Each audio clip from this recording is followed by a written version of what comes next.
Hi, everybody. Oh, hello. Hi, Hi, Gordon. how you doing, Barbara? Pretty good. How are you? Excellent, thank you. Hi.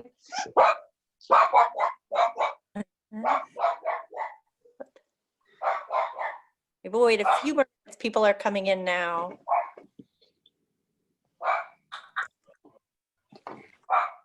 I'll be downstairs.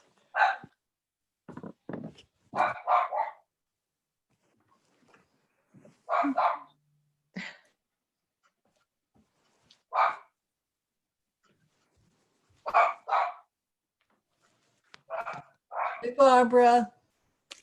Becca, how are you? I'm good. Nice, cool evening. I love it. It feels so good. Yeah. Although it's a sign of things to come. I know. Hmm. Yay. In a good way. Okay. Well, we have no choice. We'll end up taking it one way or the other. Right.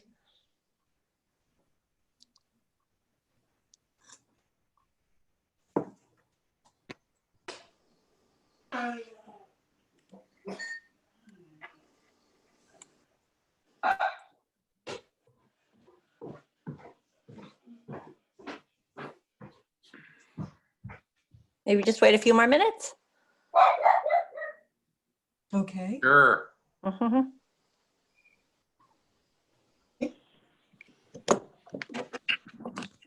Does my head not stand out enough against a white background? Should I put a hat on? It looks fine. Yeah, you look great. Thanks. Yeah.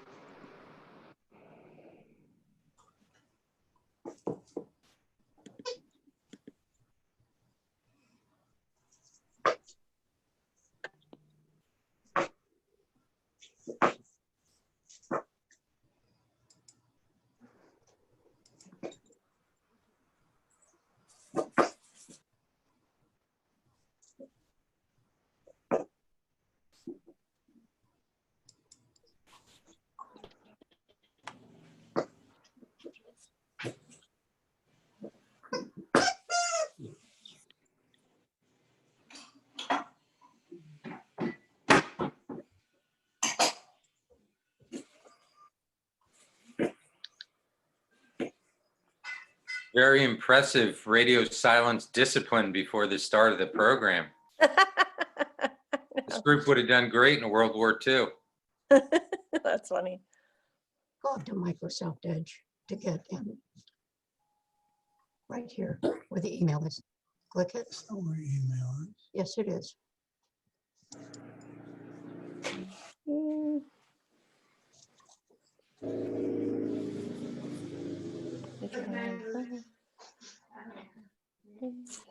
Can I just move this? Yeah, sorry.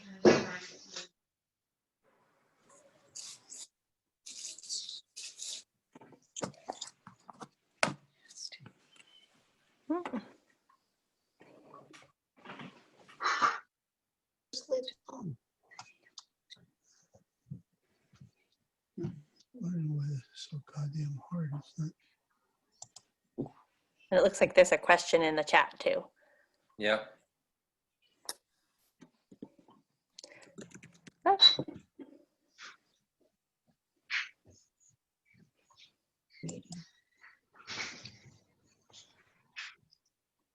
And Gordon, are you comfortable doing the slides? Do you want me to do them? I don't know how. Oh, okay. So if you can tell me in like 20 seconds and not bore everyone, that's great. If it's any trouble, it's easier for you to do it, I'm sure. Just need to share the screen. Let me just. No, I have to go up and do my dinner. I want to do something for you. Yeah, some of my rice and Yeah, I know. what you mean. You Eggplant. want some, you want some All right. Okay. beef salad too? sure. Yeah, thank you. Sign in or I need to- Nope. To the other things, so it will tell you what to. Let me just remember how to share the screen. Right, well, This, um, can I have one? Oh, I 5, don't know what the hell you're doing. 8, 9, 8, 7, 8, 9, 9, 10, So 7, you 3, don't 3. want that. That You is- want that on this.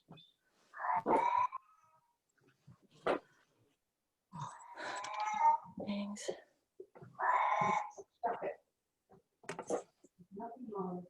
How do I do this? How do I share my control? Share screen. How do I share my screen?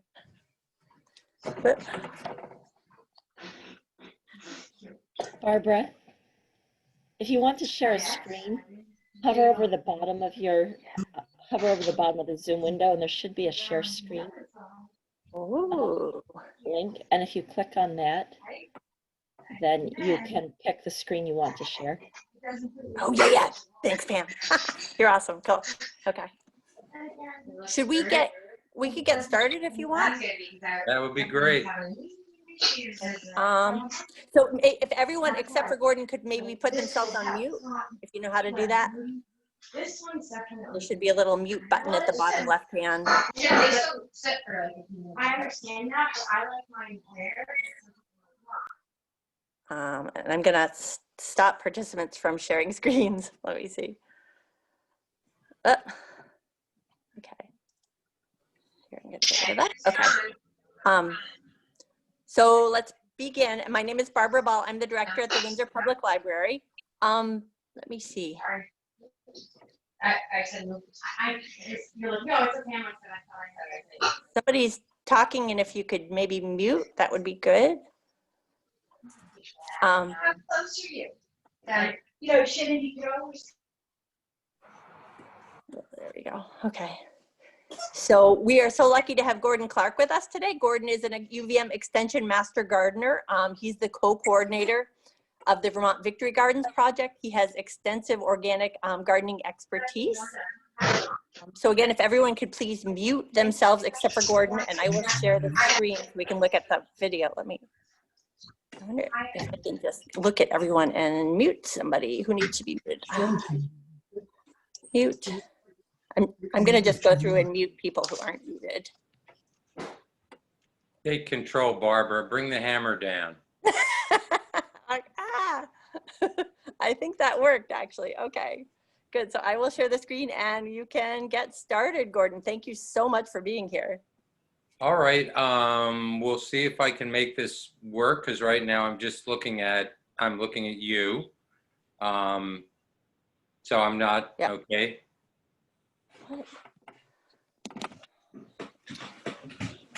Sure. And I will share the iCloud Drive. Is that right? No. Sorry.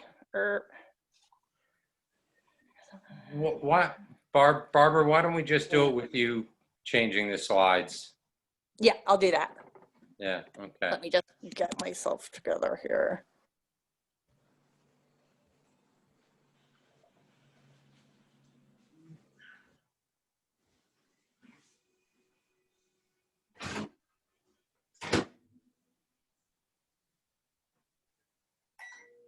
Still with us, Barbara? Yeah. Okay. Hold on. Only the host can share the meeting. I am the host. All right. Host. I am the host. Wow. What is going on? Okay.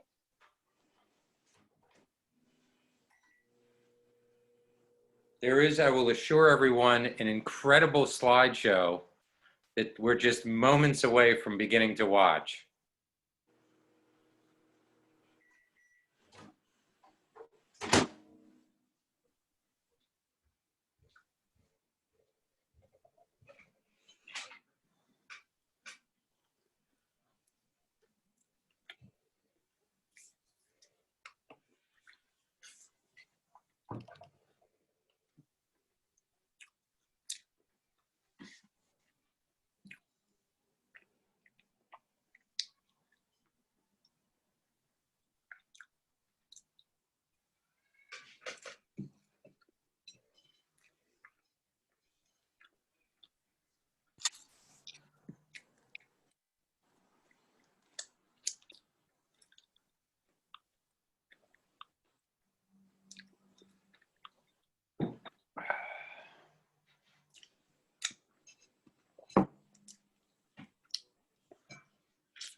Okay. Share content. iCloud Drive. Where did it go? Oh my God. Ah! I totally apologize. I'm just having, I have them on the screen and I just need to figure out this. Sorry. Totally forgive me. And it is on, it's not on photos. It's not on photos. No. Oh, cancel, because I thought it was really clever and I have slides, Google Slides, and it's not finding Google Slides.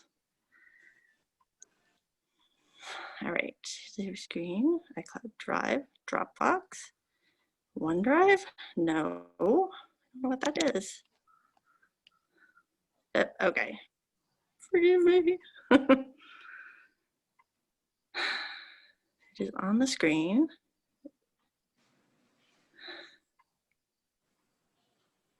Oh, wow, I'm really sorry. Sugar. Got a better idea? It's right Barbara? there. Yeah, Barbara, thank you, you Pam. want me to walk you through something here? I use Zoom Bless you. multiple times a day. Yes, So thank you. you're able to see the slides on your screen? Yes. So if you go in Zoom to the bottom where there's that green button where it says share screen. Yeah. If you click on that, it should give you lots of little like thumbnail options of screens. I've got Zoom, I've got Messenger, Microsoft Teams, photos, screen recording. This is when you click on share screen. Yeah, okay, here, I put, let me, share screen. Okay, I've got screen. That doesn't work. Photos, no. iCloud Drive, I've got it on, I saved it to Google Slides. Uh-huh. Dropbox. Do you have the link for it in Google Slides? If you want it, I'll just share it.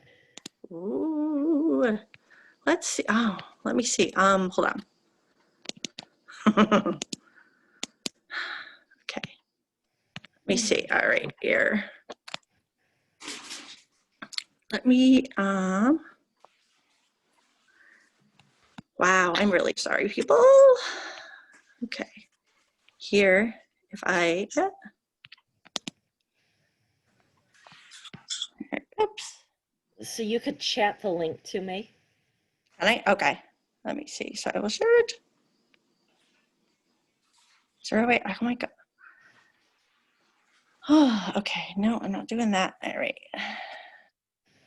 Organic veggie gardening, and I will, no, I'm not renaming it. Thank you. All right. Chance for everyone to refill their beverage if they hadn't done that before. Oh my God, Gordon, I owe you one. Okay. Add people or groups. Share. Could I do that, Pam? So I don't know where, if you're on Google Slides. Yep. Okay, so in the share, you want to get a link. So when you go to share, there should be an option to share a link. Yeah, let me see. Who has access? Gordon has access, I have access, and I could, here's the link. Okay, no, So if I you want can share the link and make the permissions, I think if you copy share link. the link. Link and then copy just- to, okay. And I will get rid of this after, but if you wanted to just, in the chat, just Yeah. send it to me. You don't have to send it to everyone. All right.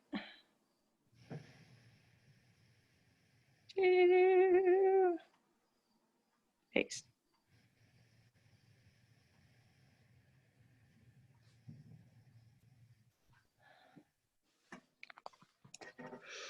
Okay, you're going to get I requested access to this. Okay. Because in the link you shared, the permissions require that. Oh, of course. And so your email you should be able to say yes. Okay. Who has access? My God. Change. All right. So in the share link, there should be There we go. Link sharing turned on. Okay. And now you just need to go into the participants, find me and make me a co-host, which you do Ooh, I by can do. covering over my name. There's a more, and there should be make co-host. Make host. Here we go. Whoops. You can just make me a co-host. It doesn't need to be host. I was like, wait, I don't want to be the whole host. Okay. Make host. Make host. Would you mind being a host? I don't mind being a host. That still hasn't allowed me to share screen. Now let me, okay, awesome. Okay, can you see the screen? We can go. Yay. Thank you so much, Pam. Awesome. This is, I do this multiple times a day, so I have figured it out. Okay, well, when you need us the next slide, just say next slide, and I will be happy to do that. Terrific. Gordon, thank you. Thank You're you. welcome. We can go. And I will, this last moment, kerfuffle notwithstanding, I'll let you know that Barbara has been tremendous in terms of helping me or not helping me, she put together the slideshow. I just sent her photos and information. So thank you very much, Barbara, and I'm sure you're all going to enjoy it. My name is Gordon Clark. I'm an Extension Master Gardener here in Vermont. I'm also the co-coordinator of the Vermont Victory Gardens project. And I'm delighted to be asked back by the Windsor Library. I thought you might have gotten enough of me the first time, but apparently not. So I'm happy to answer more questions and give you an update on how things have been going in the garden. I will say that you sent a lot of questions. Just like last time, my goodness, did you send a lot of questions. So I want to answer as many questions as I can. And what that sort of unfortunately means is that this is going to be a lot of me talking. And fortunately, you'll have good photos to look at, so it won't just be staring at my face. But I will ask your indulgences as I talk my way through the slides and many of the questions that I was asked.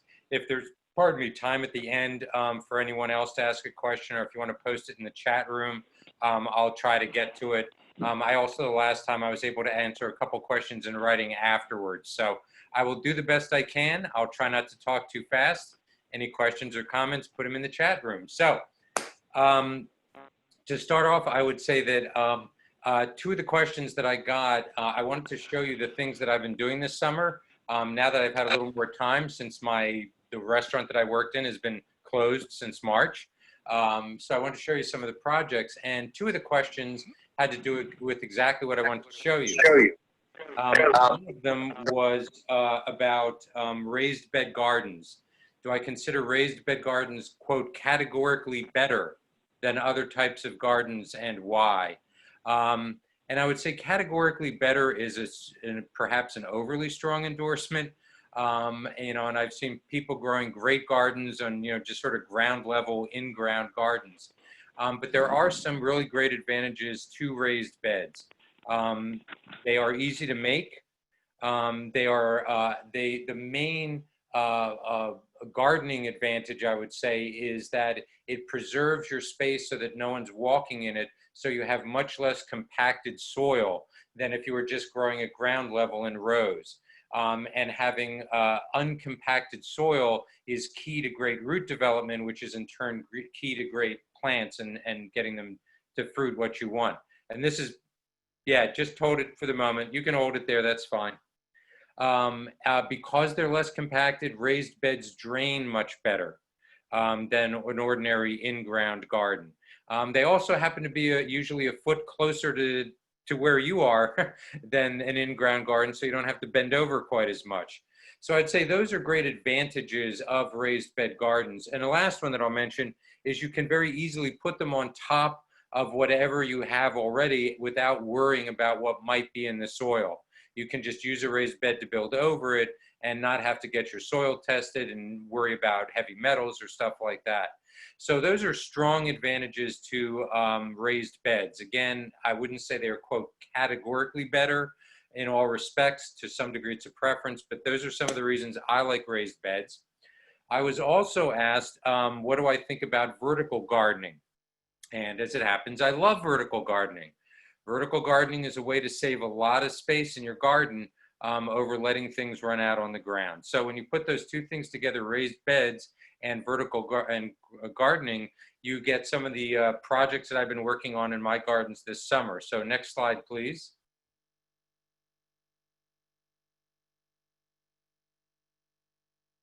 And wow, back, no, nope, go back. Okay, so these, so stop there. So this is a plot I built specifically to grow pole beans in this summer. And you know, you can see it's a raised bed and you can see it's vertical growing. The raised beds I do are very easy. You know, if you have a circular saw and a drill and you can buy 2x12 lumber or find it, it's very easy to slap these boxes together, which is what I do. So this is one of the raised bed vertical growing structures I did this summer. And to answer the person who asked the question about her pole beans needing more than 4 feet on her fence, yes. Pole beans will probably grow 10 or 12 feet if you let them, maybe more. So definitely as much as you can get. The frame you're looking at now, they're growing about 7 feet high, and you can see they're already starting to collect at the top.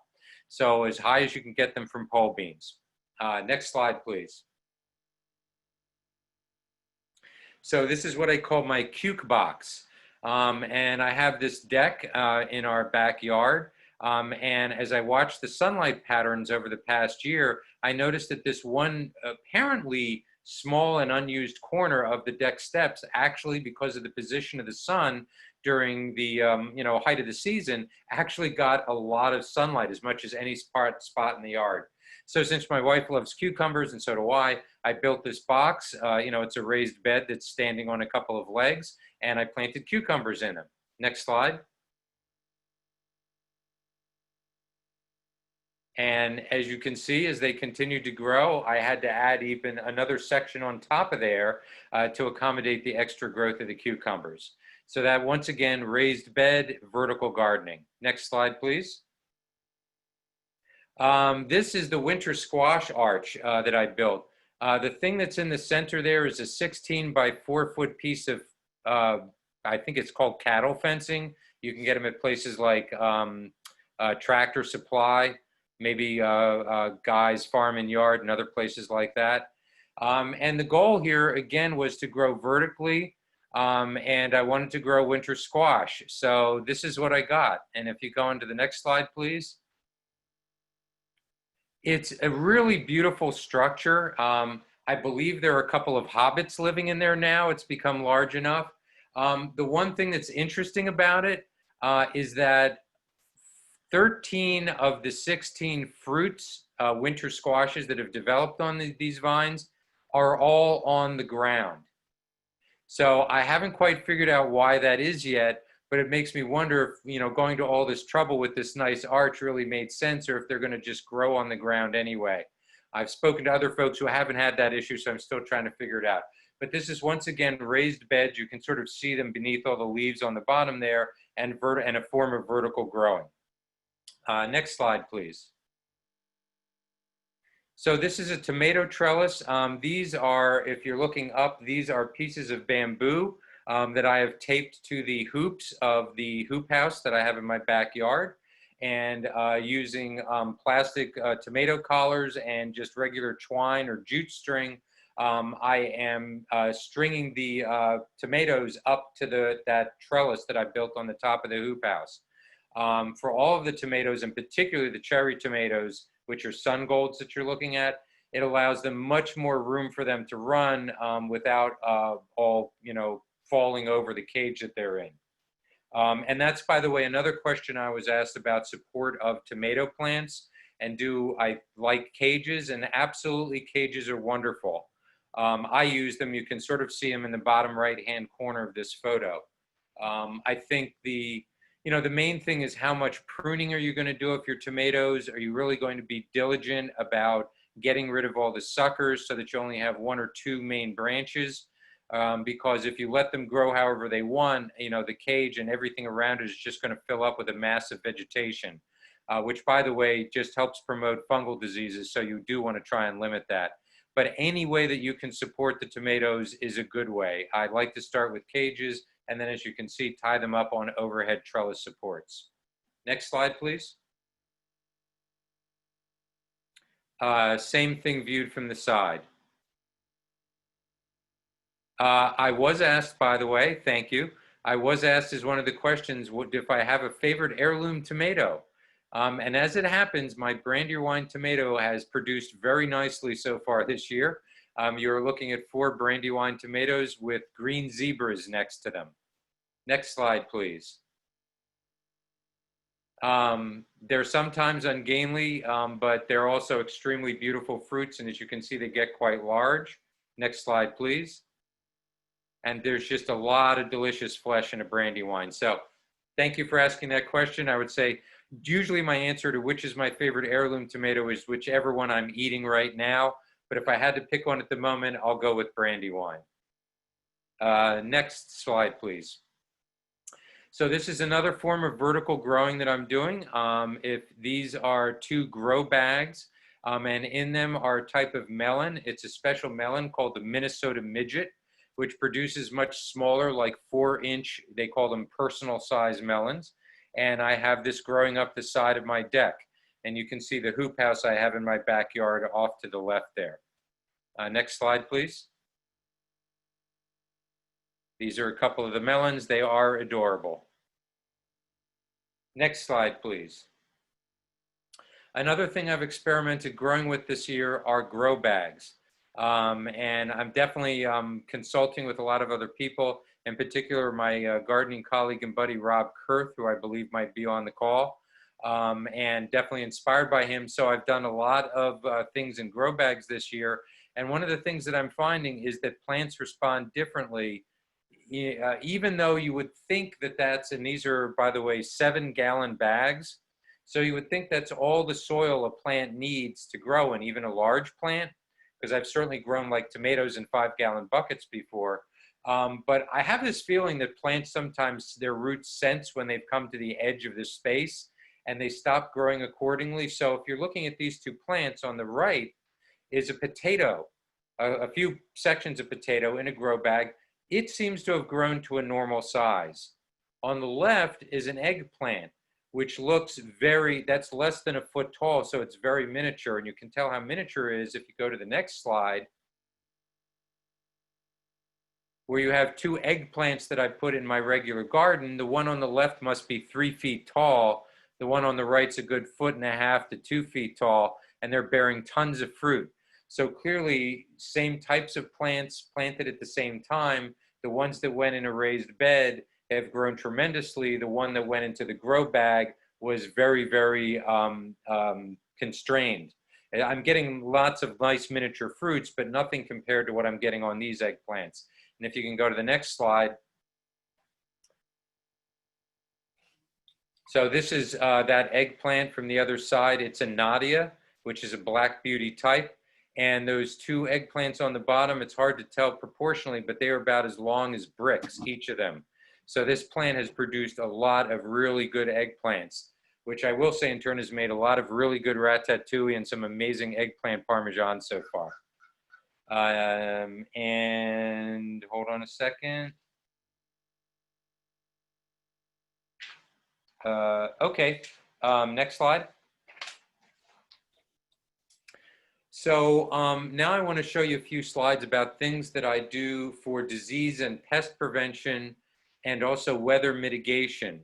And there should be one more slash. It should say also season extension, which is sort of related to weather mitigation, obviously, but it's different than like trying to guard against extreme weather during the good part of the season when you're trying to extend your season when it's normally too cold.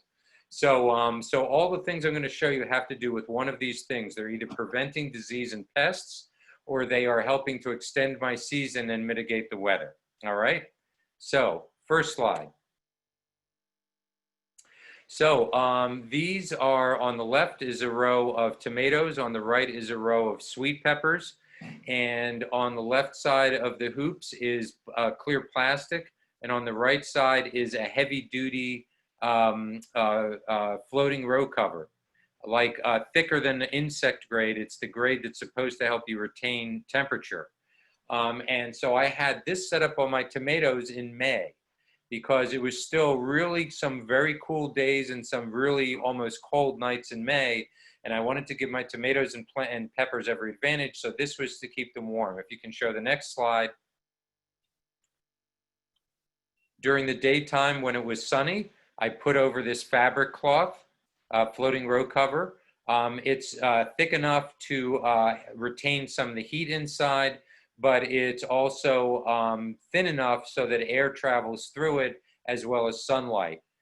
During the night, what I did was then put over the plastic sheet you see on your left. I would put that over top of it, and that is much better at retaining heat at night when you don't have to worry about the sunlight baking your plants through the clear plastic.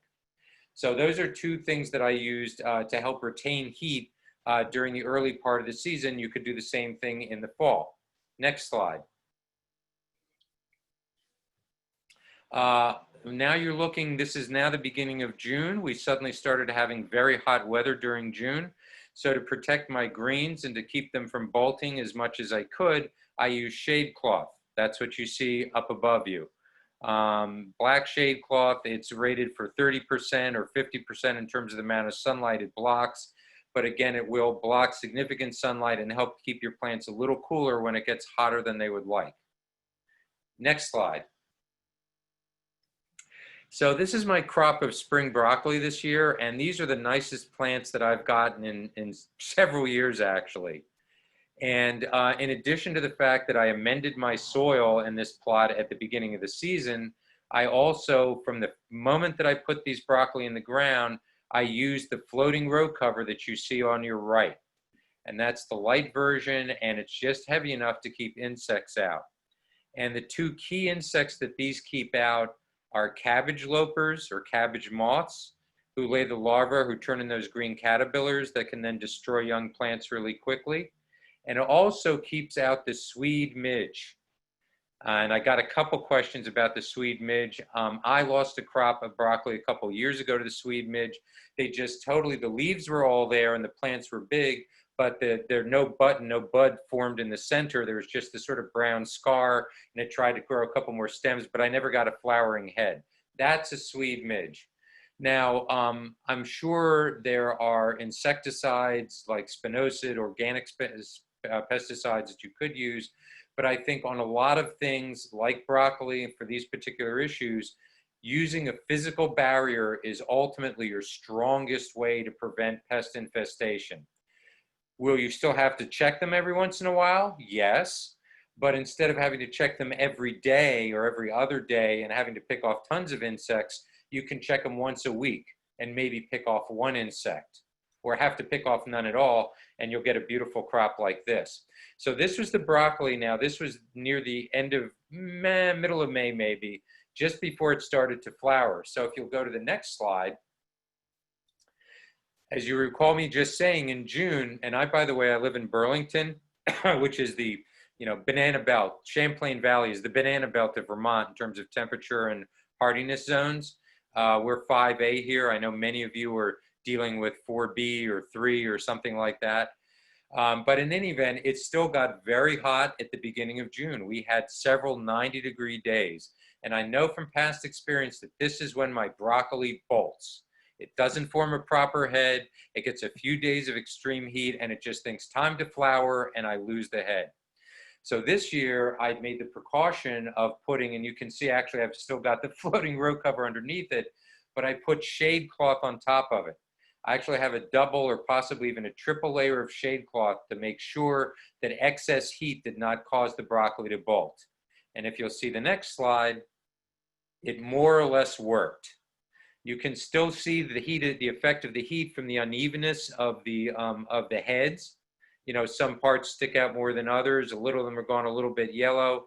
But basically, unless I had done that shade cloth, all of this would be a bunch of yellow flowers. I would not have gotten any of these heads. So that, in the days of climate change and extreme heat early in your season, that's a broccoli success story. Next slide. This is a crop of extremely healthy looking beets. There are two major leaf problems that you can have with beets. One of them, and I'm sure many of you are familiar with these, one of them is leaf miner, which is a fly whose larvae, the egg hatches and produces a larva that actually tunnels in between the top and bottom of your leaves in chard, spinach, and beets, and leaves these really unsightly trails of skeleton-like necrotic tissue. The other one is called, what is the other one called? Cercospora spots, which I'll show you a picture of in a little while. The reason I'm showing you these beets are because they are unblemished. This is one of the most perfect crops of beets I've raised in a while. And the reason they are unblemished is because I had floating row cover on this the whole time. It kept off all the flies that would have created the thing I just talked about, the name of which is temporarily escaping me, leaf miners. It prevented all the leaf miners, and it also seemed to help with the leaf spot. The reason there's a hole in the center is because it's before I put up the fence, and the pest that I could not prevent was my dog, Izzy, who seemed to think that the center of my beet patch was the perfect place to bury her rawhide. It did recover nicely. Next slide, you can see the culprit. That's Izzy, very hard pest to control. That's why I had to put up all the fencing around the beets. Next slide. So here's floating row cover over fall crops. What you see there are two different types of kale with broccoli on either end. And if you go on to the next slide, that's a floating row cover that I use to keep the, again, the cabbage moths and the Swede midge and anything else off it that wants to get on it.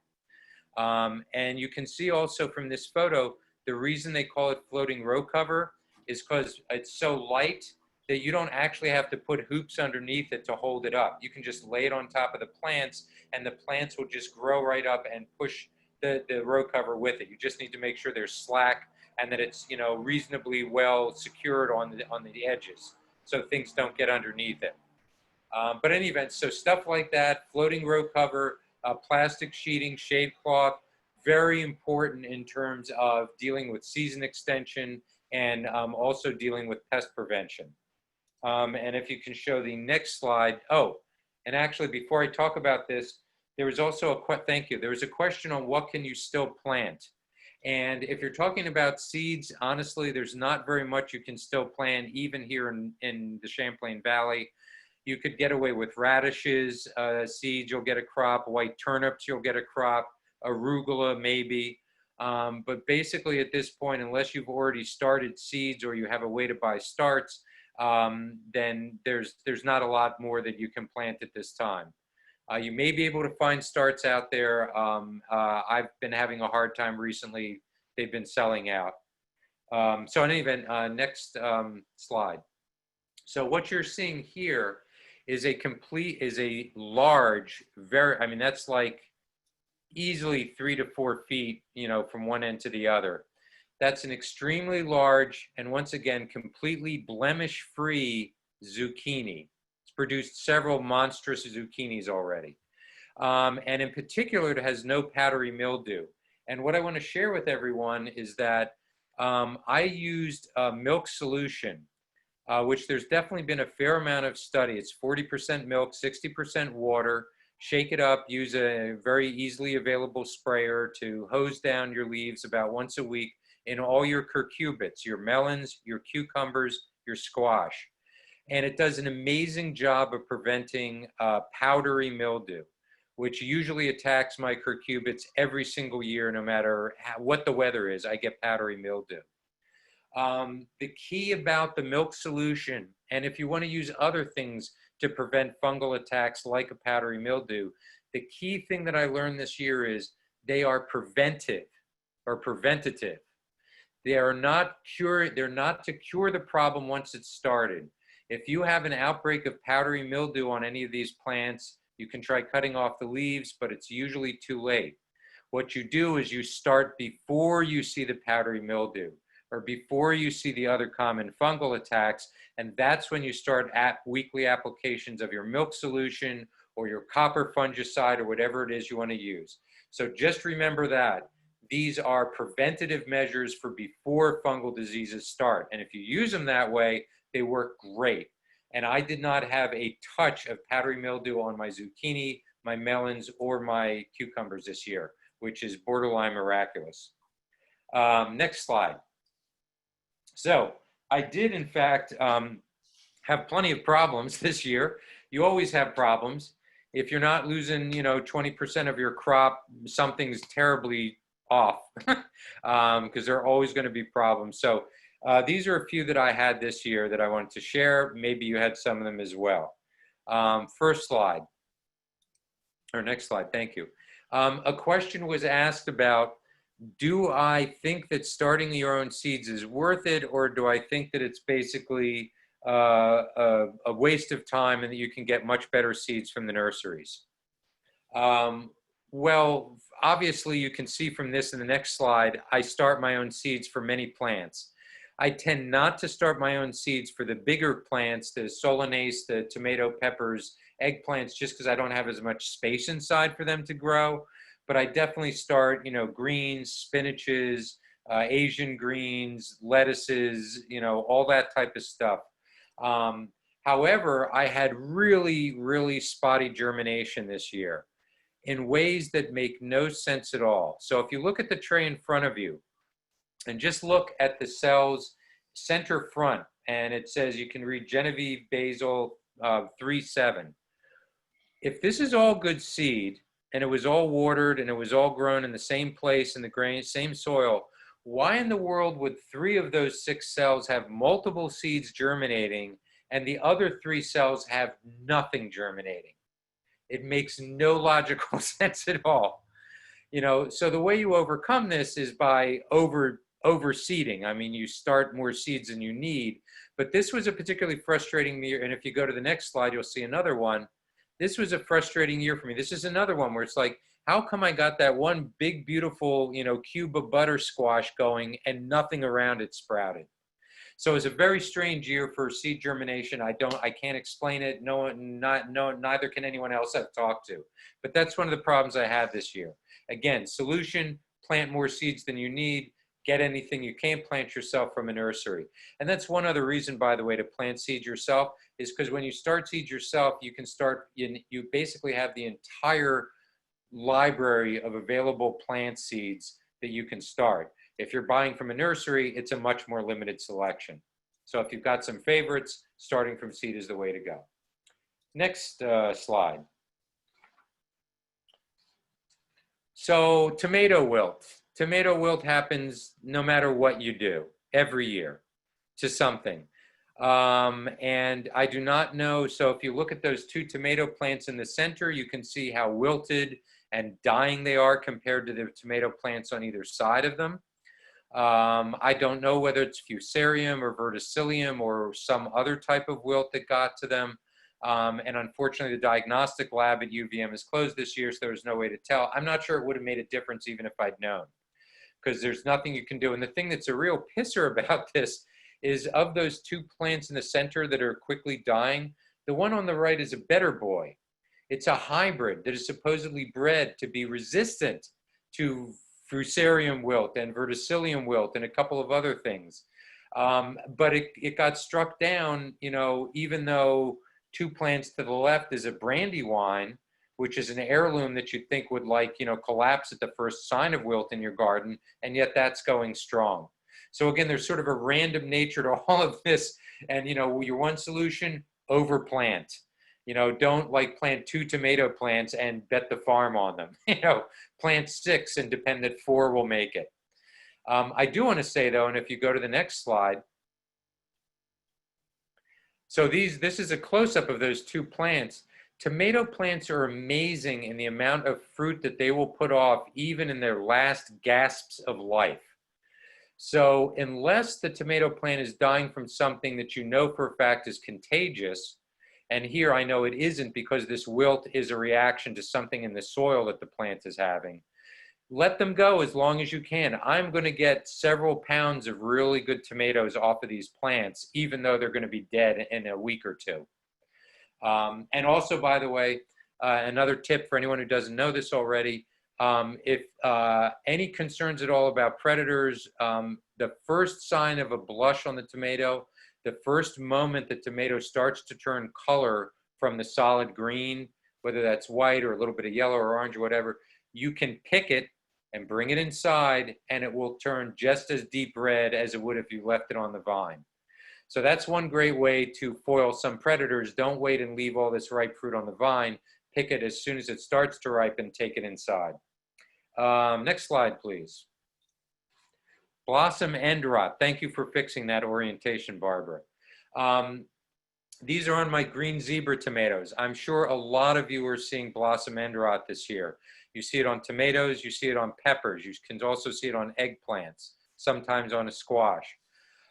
This has to do with the calcium deficiency, but it's not necessarily that there's not enough calcium in the soil, it's that the plant is not able to process the calcium, and the reason for that is fluctuations of water level in the soil. So if you let your plants get too dry, or if they get too wet on a consistent basis, that's what causes blossom end rot.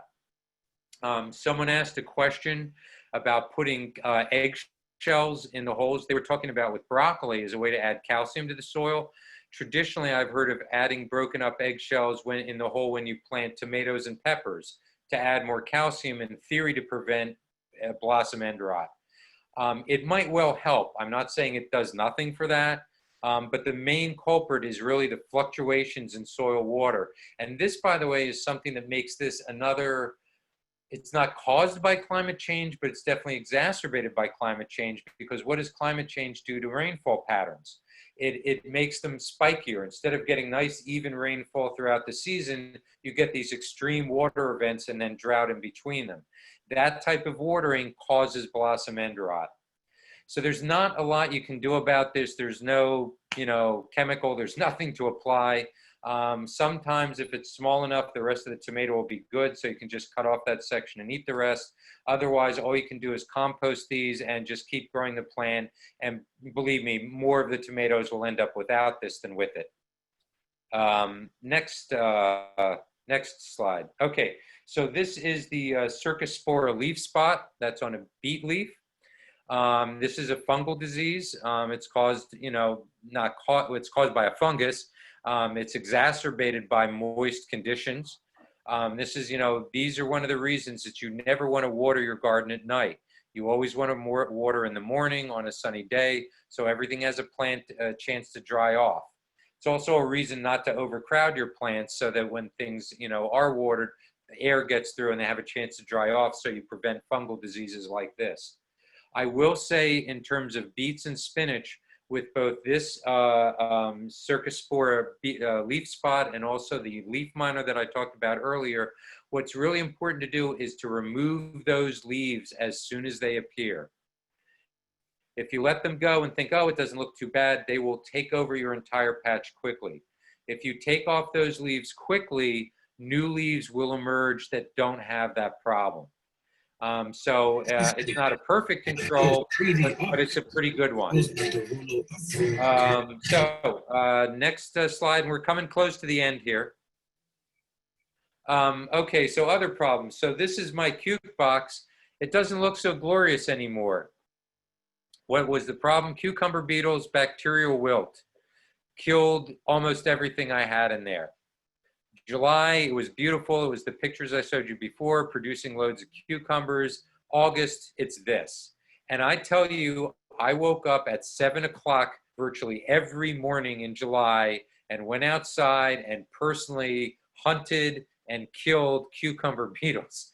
I'm sure I killed 10 dozen if I killed one of them.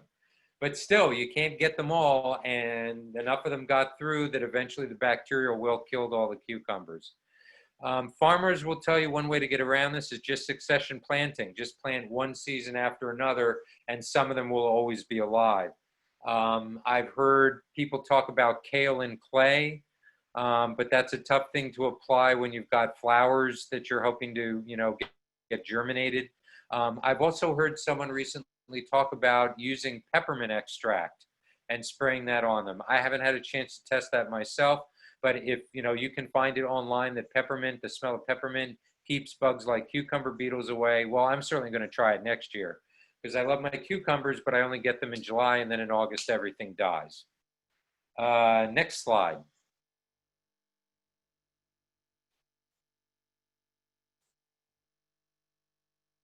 So I had a really nice berry harvest this year. I grow a few different varieties of both domesticated and wild black and red raspberries in my backyard. This is, well, I don't know. This might have been the black caps, which is the wild black raspberries, one of the black raspberries. But anyway, so I had good raspberry production, but then I had a problem with cane tip borer. And that's an insect. It's very furtive. I could not get a picture for you. I mean, I guess I could have looked online. In any event, it's an insect that makes these most unique marks you've ever seen. It's 2 horizontal rows of little indentations about 6 and 8 inches below the tip of your raspberry cane. And between those 2 rows of horizontal cuts, it inserts its egg, which then kills off the tip. And if you don't cut off that tip, it then crawls down the stem and kills the rest of your plant. Now, if you look online, they talk about this as being not so hard to control because you just cut off the tip of the plant underneath where the insect has done the damage and the larva is feeding. The problem is it's the tips of ever-bearing raspberries where you get fruit in the first year. And so you lose that, and then by cutting off the growing tip, you also stunt the growth and the length of the vine for the second year. So actually, cane tip borers are, I think, much more destructive than they're commonly given credit for. And the thing that I figured out to do, if you'll go to the next slide, is I put bags, reusable mesh fruit bags, on the ends of my canes. And as far as I can tell, these have drawstrings on the ends of them. But I also used binder clips to make sure that they were as tight as possible so nothing could crawl through. The basic theory is that if the cane tip borer cannot find the tip of the raspberry, it's not going to start at the bottom of the cane and crawl up. And I appear to have been proven 100% correct, because every cane that I put these bags on was protected and kept growing and suffered no damage. Every bag that every cane that I left unprotected, every one of them was attacked by the cane tip borer, and I had to cut off the tips. So, you know, this is not necessarily for commercial production. It's a little bit time consuming, but if you don't have that many raspberries and you want to make sure you grow them, this I can guarantee you is an excellent method to keep cane tip borers off of them. So in any event, I thought, hey, these bags work great. Why don't I try them on my neighbor's pear tree to see if I can confuse the squirrels and keep them away from the pears? Go to the next slide, please. So it got to look a little silly, but this is my neighbor's pear tree with me experimenting, covering clusters of fruit with these same reusable mesh bags clipped with the binder clip. And if you go to the next slide, I believe that the squirrels must have had a jolly good laugh back at their clubhouse at my attempts to keep them off the pears. What they did was they played with them long enough until all the pears fell off the stem, and then they went and they just chewed off the corner of the bag and helped themselves to all the pears. So actually I was developing a squirrel pear feeding station in my attempt to protect the pears. So to talk about this for a moment, and protecting, because I got a lot of questions about squirrels, about voles, about groundhogs. I had questions about, so what will they eat and what won't squirrels and voles eat? To which I think my answer is probably, do you have any small children you should be looking after? Because honestly, while insects and funguses and diseases tend to target specific plants, or at least families of plants, animals like squirrels and voles and groundhogs will eat a wide range of plants. It has to do with what's available and how hungry they are. So by some miracle, the squirrels in my neighbor's backyard have not found any of those amazing Brandywine tomatoes I was showing you yet. I think that's because they're too busy pigging out on pears and, and apples to have gotten to my tomatoes yet. But what I want to say is when you're talking about squirrels and groundhogs and voles, there are some things that physical barriers are key as much as you can do them, and layers of protection are key. Don't expect any one product or barrier or chemical to keep away squirrels or voles or groundhogs. So if you go to the next slide, so here is one of the butternut squashes that is growing off of the winter squash arch that I showed you. Squirrels have already started to take a couple nibbles off of these. You know, to a certain degree, they're protected because they have a very hard skin, and the squirrel obviously took a couple bites and said, screw it, I'm gonna go eat something else. But they'll be back. So layer one of the protection is to cover the squash with a piece of nylon stocking tied with ties at both ends. Could a squirrel chew through a nylon stocking? Of course. Will a squirrel chew through a nylon stocking? Maybe not. It might just be annoying enough to them that once again, they'll decide to go eat something else as opposed to really go through this. So this is layer one of the protection I'm putting on my winter squash. Layer two, if I find that the squirrels are still going after that, is I'm going to use hardware cloth or some type of metal fencing to create small cages that I'm going to put either around them or over them, because again, most of them are in the ground, to help keep the squirrels away. And then layer three of the protection is I'm going to buy a product which is supposed to keep squirrels away. It's a solution that contains scent of blood or urine of predators in it. It's commercially available, and you spread that around the area. So will any one of those things keep all the squirrels away? No, maybe not. Will all three of them keep the squirrels away? I'm going to bet that they will, just so long as we don't have a major drought and loss of all other food sources, in which case I think all bets are off.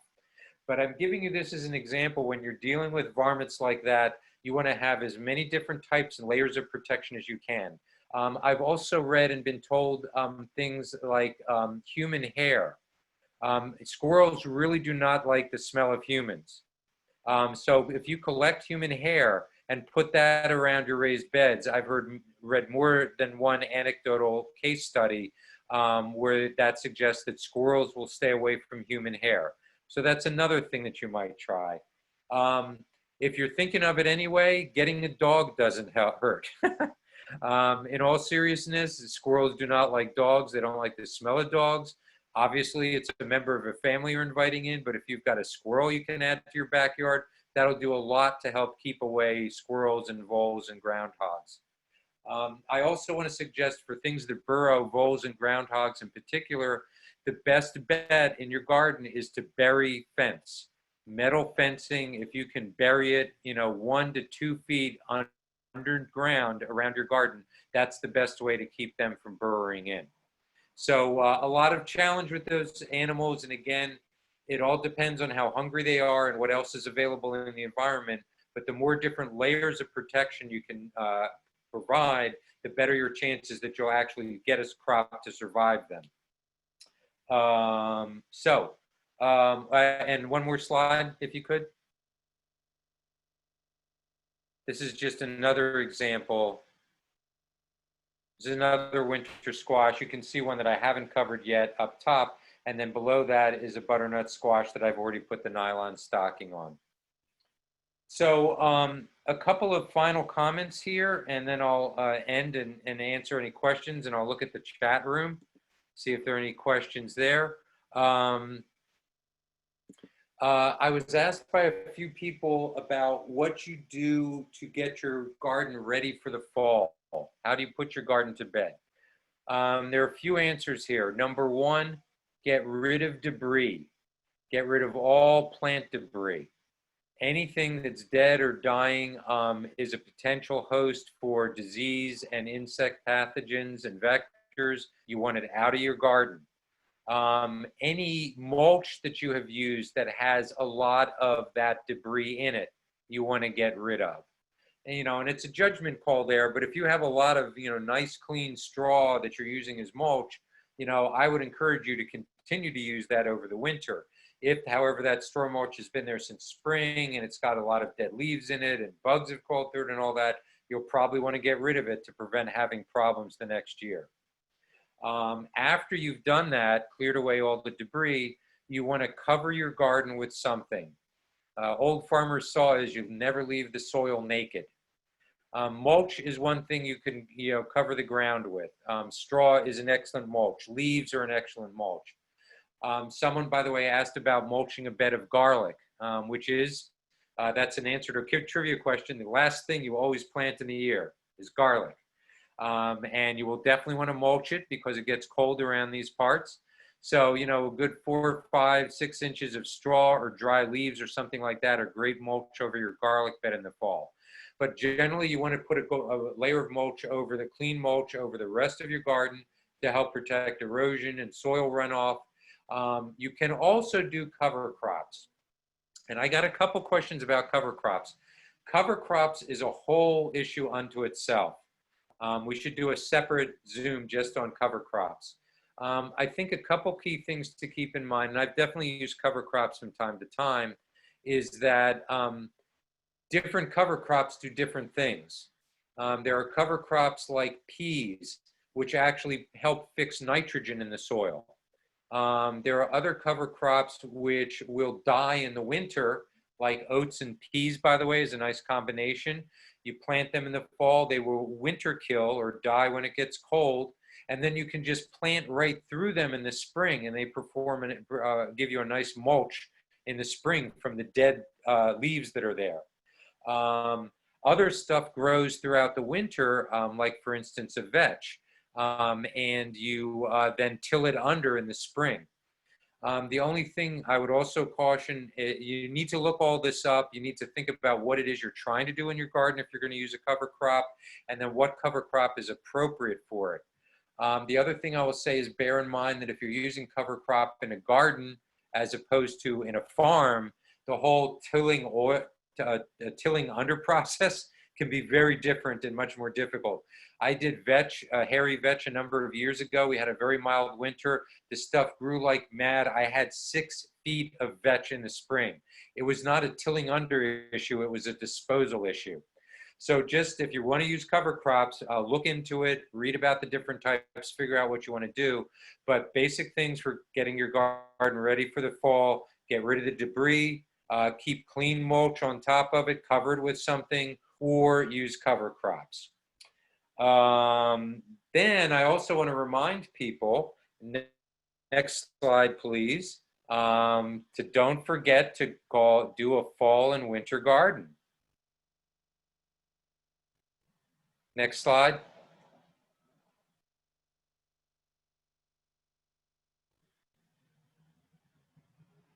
Thank you.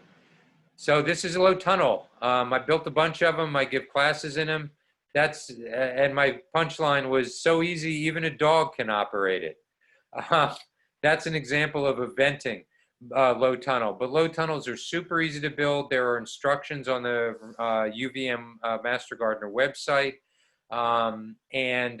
With a low tunnel, you can keep your greens going well into the winter, you know, into December, even January, depending on the weather where you are, because that will protect a lot of temperature.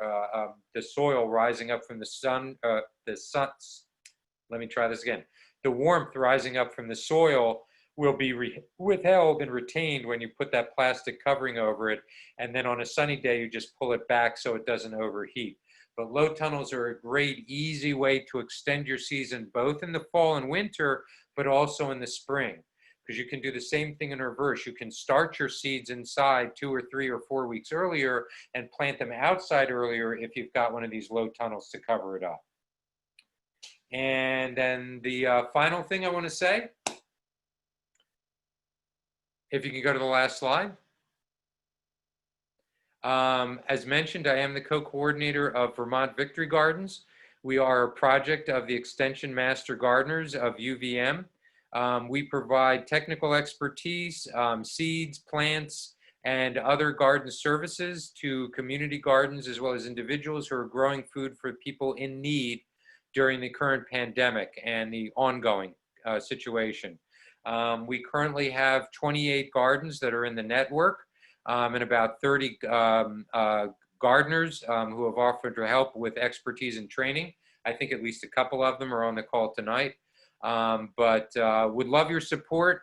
I'm hoping that Barbara will send out this link afterwards, and you can go give $5, give $20. That's great. Every dollar goes to help someone else in a garden provide food for people in need. It's volunteer run. There's no staff. Every dollar you give, oh, it's also all tax deductible, by the way, goes to help produce more food for people in need. So that's it. You can end the slideshow, and I will be happy to take any questions that you now. So I see it's that was a little less than an hour. So does anyone have any questions they would like to ask?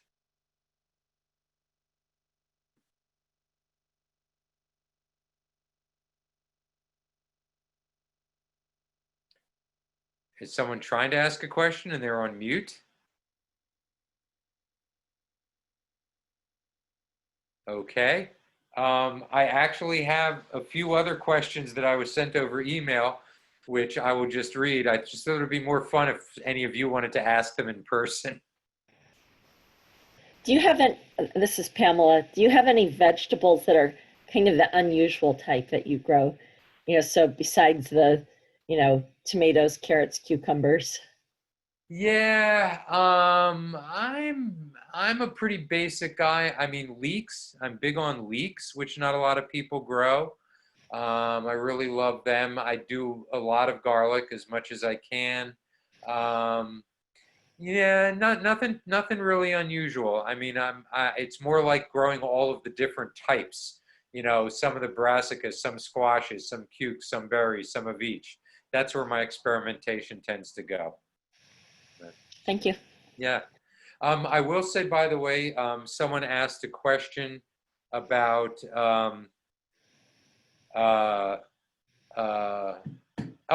plants that work in partial shade. And the thing to remember here is that no vegetable, even an herb or a lettuce, is going to really grow unless you have 4 hours of direct sunlight a day. 4 to 6 is best. For plants where you have fruit, tomatoes, eggplants, cukes, whatever, that fruit being a collection of solar energy, meaning that you need more sun, those plants need 6 to 8 hours and do even better with 10 hours. So if the spot you're looking at has less than 4 hours of direct sunlight in a day, it's very unlikely that you're going to get any real vegetative growth. If it gets 4 to 6, then you can go great with lettuces and greens and herbs and stuff like that. But you need at least 6, if not more, hours a day to grow the really heavy hitters, the fruits we all like. I was asked online, someone asked, do I recommend Irish Spring soap as a deer deterrent? This is another one of those things where I don't think any one solution is going to work, particularly for deer, who, again, if they are hungry enough, if there's a shortage of food locally, they will eat anything. I've definitely heard of people talk about putting out Irish Spring soap, which does definitely have a scent. So I've heard of this before as a deer deterrent. Would I depend on this 100%? No. I mean, the only 100% guarantee deterrent of deer is to put up a 7-foot fence. But might Irish Spring work to keep them away? Yeah, I'd give it a shot.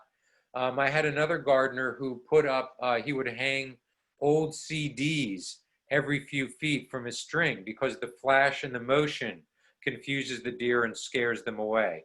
So combinations of stuff like that could well work if you're not in a position to put up fencing, which is your best solution. So sure, try the Irish Spring soap and let us know how it works. I was asked, is there any garden pest that I shouldn't be feeding to my chickens? The answers would be squirrels, groundhogs, and deer. I would not try feeding any of them to chickens. That's a joke. I don't raise chickens. I don't really know. I've never heard of an insect or a larva or a bug that a chicken wouldn't eat. So I don't know of anything that's dangerous for a chicken to eat insect-wise. If someone else knows, feel free to put it in the chat room or let us know. I have Yeah. a question. Somebody Go, had asked Barbara. me about corn and how would your bags work on corn cobs to keep raccoons from stealing them right when they're ready? Try it. Again, it depends on what you're guarding them against. And it's totally worth a try. I mean, with all of this stuff, I mean, even once you reach the esteemed level of an extension master gardener, or you've done this for many years, there are very few people who will tell you, people who've been gardening for 40 years, like, this is the foolproof solution to X, Y, or Z. Try what works, see what works, try things, use it again. The other thing I would say is be prepared to mix it up. If you're depending on scents, smells to keep animals away, don't depend on the same smell keeping them away for the entire season, because they'll get used to it. Like anything else, you habituate. So, you might try, the squirrel away, blood smell around your garden for 1 month, and then collect some human hair and try that the next month. And then try something different after that. I mean, I'm not saying you have to do it every month, but I think once again, along with the layers of protection, change things up so that the predators you're protecting against don't get used to the protection you're using and start to ignore it. Oh, yes. So there's a question, putting raised beds over grass. I was asked about, should you put mulch on them first? And then there's a question here about digging them up to use for next year. The far and away the easiest way, if you're trying to convert a lawn into garden, the easiest way to do that is to simply put a raised bed on top of the lawn. And all of the raised beds that you saw that I showed you pictures of earlier on, they're all in my backyard. I put them all over my lawn, which I'm trying to get rid of my lawn as quickly as I can, because who needs lawn? But what I do is you measure it. I put down a sheet of cardboard first. Actually, I use like a garden fork or broad fork to punch some holes in the soil first. Then I put a piece of cardboard over it. Then I put the box, the raised bed frame, and then I put the soil over that. That's what I've done on every one of my raised beds, and it works great. And when you do that, you know, there's obviously an expense of building the raised bed and importing the soil, but you don't have to dig up you don't have to dig anything up. You don't have to get rid of any grass. You don't have to worry about what's in the soil already. Are there any toxins in the soil? You don't have to get anything tested. So, I mean, I appreciate people who want to do in-ground gardening. If you've got a lawn and all you want to do is convert it to a garden, I would seriously consider putting down cardboard and just putting the raised bed on top of it, and you're fine. As long as the raised bed is a foot deep, it'll grow anything in there that you want it to. There is a question about corn. Also, a different question about corn. Someone said they heard that planting corn depletes the soil. Is there a remedy for this? Corn is an extremely heavy feeder. Rarely do you see corn in a community garden because it takes so much, primarily nitrogen, but it just sucks the ground dry. You know, the only solution for that is to rotate and plant something there the next year, like a beans or a legume, that's going to fix nitrogen back in the soil to replenish what the corn has taken away. I don't know about fertilizing during the season because I've never actually grown corn in a garden, but I would imagine you probably have to fertilize throughout the season, again, because it's such a heavy feeder. Same thing, by the way, if you're growing in containers. As large as your container is, even if there's 7-gallon bags, you're going to need to give them fertilizer after the first few weeks, probably once a week, because their roots will have consumed, you know, they've reached the limits. So you'll want to fertilize them once a week to make sure they get all the nutrients that they need. So there's a question here about crop rotation. Well, yeah, so we were just talking about that a little with corn, but generally speaking, yes. Now, I know, for what it's worth, I know people who are very good gardeners who don't bother with crop rotation, okay? I also am aware, after speaking with farmers about it, that, you know, there are pathogens that transfer by groundwater up to 100 yards. So the fact that you might move your tomatoes from, you know, this end of your plot to the other end of your plot, or from one plot to an adjacent plot, doesn't necessarily mean that you're protecting it. However, it is still an excellent general principle. And the principle is you want to protect a concentration of disease or insect pathogens particular to that family of plant building up in that area. So if you build, you know, if you put in, you know, cucumbers in the same spot 3 years in a row, it's a fair bet that you will have cucumber beetles somehow digging into the soil or otherwise staying in the plot over winter. So it's a complete infestation the next year or the 4th year. So you want to rotate crops so that you don't have that bug and disease infestation. You also want to move your plot, rotate your crops, because different plants take different nutrients out of the soil. So even if you're amending your soil on a regular basis with compost or blood meal or anything like that, it still helps balance out the nutrients that are being removed if you rotate the crops around. I actually have a sheet which I can send to Barbara and she can pass out to people. But it's not easy to find, but I categorized all of the different families of vegetables. And it's important to remember that insects and diseases don't attack usually a particular type of plant, they attack that family of plants.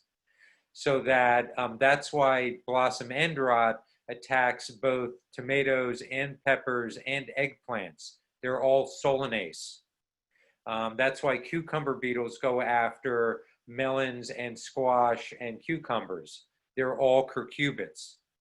So rotating by family of vegetable as opposed to specific plant is also very helpful. So yes, I do recommend crop rotation as much as you can. Why are your green beans curved instead of straight? I have absolutely no idea. It might just be the variety. I mean, as long as you're growing good green beans, I wouldn't be too upset about it. I also had a question. This is the last question. I'll read off a sheet here, but someone asked about, can you overdo compost? And because their neighbor just packed compost into their plot and it gets more production than they do. The possible issue, it depends on where your compost comes from and how it was made. A lot of compost tends to be very heavy in phosphorus because there's a lot of animal manure in it around this part of the country. And so I have seen many soil tests, including from my plots, which just scream that the phosphorus level is too high. And whatever you do, don't add more phosphorus. That's from adding compost that's phosphorus heavy. So, you know, there are other things you can get the benefits of compost through other things. You can get the soil conditioning benefit of compost by adding peat moss. You can get the nitrogen benefit of compost by adding blood meal. You know, it depends on what type of compost you're adding. Certainly, you can usually add more, but I guess I would say just be aware of what your soil composition is to begin with, and be aware of possibly overloading it with certain stuff that's already heavy concentrations if you put in too much compost. Sorry, that's a slightly convoluted answer.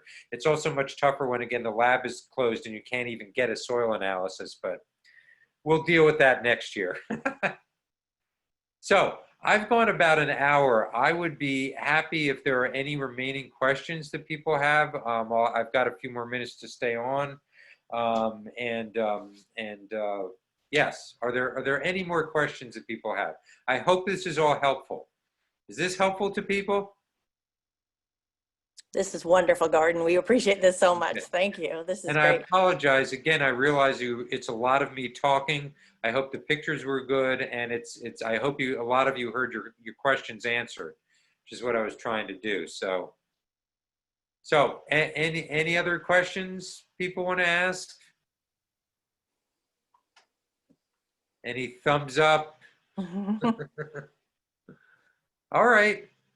Well, I thank you all very much for being on again. And Barbara, for all your help setting this up and getting everyone here. And I'll send out the information about Vermont Victory Gardens. I wish you all good luck with the rest of your season and fall gardening, winter gardening if you do that.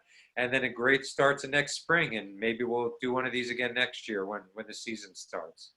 Gordon, thank you so much. We so appreciate this. This is such great information. Thank you. My pleasure. Thank you all very much. Thank you, Barbara. Thanks, Gordon. Bye-bye. All right. Thank you. Bye-bye.